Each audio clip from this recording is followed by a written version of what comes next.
আসসালামু আলাইকুম সম্মানিত ভিউয়ার্স, আমরা দেখতেছেন যে এই যে 7 ফুটা কইরা এখানে লাইন নেওয়া হয়েছিল। এই যে এখান দিয়ে লাইন নেওয়া হয়েছিল পাইপ দিয়া।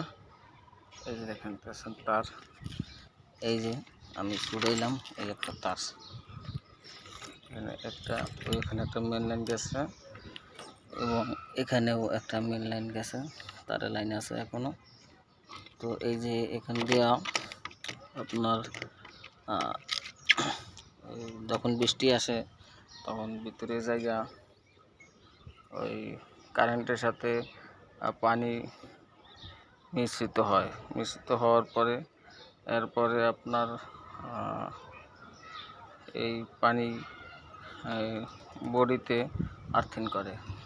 তাই আমি আসছি এগুলা সংশোধন করার জন্য, ভিতর দিয়ে লাইন নেওয়া, এই উপরে লাইন বুঝিয়ে দেব।